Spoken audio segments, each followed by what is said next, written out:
दोस्तों, मैं पंकज कुमार सरस आपका स्वागत करता हूं आपके ही यूट्यूब चैनल आयुर्वेद सरस जीवन में। दोस्तों, अगर आप अपने बच्चों की हाइट बढ़ाना चाहते हैं और यह जानना चाहते हैं कि आपके बच्चों की हाइट किस अवस्था में सबसे ज़्यादा बढ़ती है, तो आज हम इस पर आपको बताने वाले हैं कि हाइट किस उम्र में सबसे ज़्यादा वृद्धि करती है और किस उम्र के दौरान बच्चों के ऊपर आपको विशेष रूप से ध्यान देने की आवश्यकता होती है।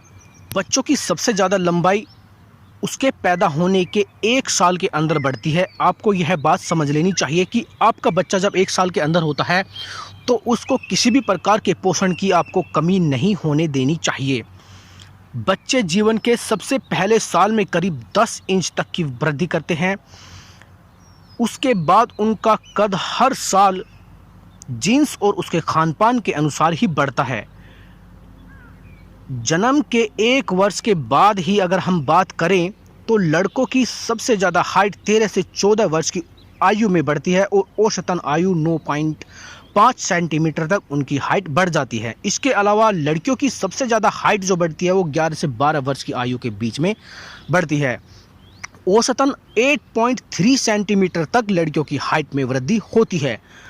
बच्चों की हाइट को और बेहतर तरीके से समझने के लिए आपको यह बातों को समझना चाहिए कि आप अपने बच्चों की हाइट को बढ़ाने के लिए उन्हें इस उम्र में, जिस उम्र में मैंने आपको अभी बताया, उस उम्र में किसी भी प्रकार की पोषण की कमी उनके अंदर नहीं होनी चाहिए। उनका इम्यून सिस्टम इतना अच्छा होना चाहिए ताकि वो इस एज के अंदर वो बीमार ना पड़े।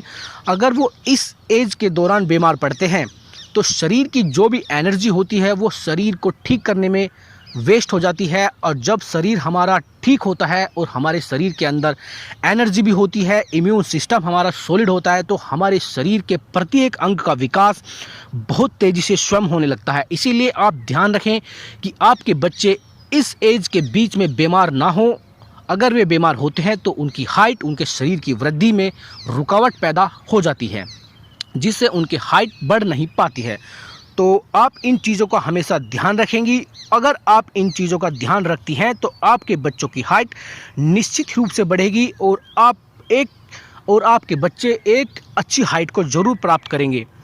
दोस्तों, संतुलित आहार पर आपको विशेष रूप से उन बच्चों पर ध्यान देना चाहिए जिन बच्चों की आप हाइट बढ़ाना चाहते हैं, या फिर जिनके बच्चे इस एज के बीच में हैं, उनको आप संतुलित आहार ज़रूर दें। विटामिन डी आपको विशेष रूप से उनको देते रहें।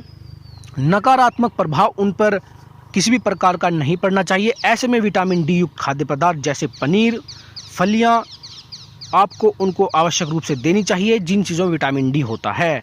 यह विटामिन डी हड्डियों को मजबूत करने में काफ़ी फ़ायदेमंद होते हैं और हड्डियों का विकास हमारी हाइट पर निर्भर करता है। जिन बच्चों की हाइट बढ़ती है उनकी हड्डियां भी सॉलिड होनी चाहिए। जिन बच्चों की हड्डियां सॉलिड होंगी उन बच्चों की हाइट तेज़ी से ज़रूर बढ़ेगी। इसके बाद आयरन शारीरिक विकास के लिए बेहद ही ज़रूरी होता है। इसकी कमी आपको आपके बच्चों में नहीं होनी चाहिए। आपके बच्चों में आयरन भरपूर मात्रा में मौजूद होना चाहिए। उसके लिए आपको मछली आप अपने बच्चों को दे सकती हैं, मशरूम दे सकती हैं, और गन्ने का जूस आप अपने बच्चों को खिला सकती हैं। और आयरन की कमी को जो पूरा करने वाले जो फल हैं, नाशपाती वगैरह हैं, आप उन्हें भी अपने बच्चों को विशेष रूप से दे सकती हैं। विटामिन सी बेहद ही ज़रूरी होता है अगर आप अपने बच्चों की हाइट बढ़ाना चाहते हैं। विटामिन सी आपके बच्चों की हाइट में वृद्धि करने के लिए काफ़ी फ़ायदेमंद होता है। इसमें एंटीऑक्सीडेंट काफ़ी मात्रा में होते हैं और यह हमारे बच्चों के शरीर की हाइट को बढ़ाने पर बेहद ही गुणकारी होता है। दोस्तों, प्रोटीन आप अपने बच्चों को विशेष रूप से देते रहेंगी। प्रोटीन देने के लिए आपको विभिन्न प्रकार के फल, फ्रूट, दाल वगैरह आपको अपने बच्चों को देनी चाहिए, जिससे आपके बच्चे की हाइट नहीं रुकेगी। तो ये चीज़ों का अगर आप सेवन करती हैं, सेवन कराती हैं और अपने बच्चों का इम्यून सिस्टम सॉलिड रखती हैं, तो आप अपने बच्चों की हाइट को बढ़ाने में सफल हो जाती हैं और आपके बच्चों की हाइट ज़रूर बढ़ती है। चाहे फिर आपके माता पिता, चाहे जिन बच्चों के माता पिता की हाइट कम हो, लेकिन उनके खान पान और पर्यावरण के बदलाव के कारण उनके बच्चों की हाइट बढ़ जाती है। तो अगर मेरे द्वारा दी गई जानकारी आपको अच्छी लगी है तो आप इस चैनल को लाइक करें, शेयर करें, सब्सक्राइब करें ताकि इस तरह का नोटिफिकेशन सबसे पहले आप तक पहुंच सके और आपके अंदर हाइट बढ़ाने के प्रति जागरूकता पैदा होती रहे। तो मैं मिलता हूं एक अच्छी जानकारी के साथ, तब तक फ्रेंड्स बाय बाय।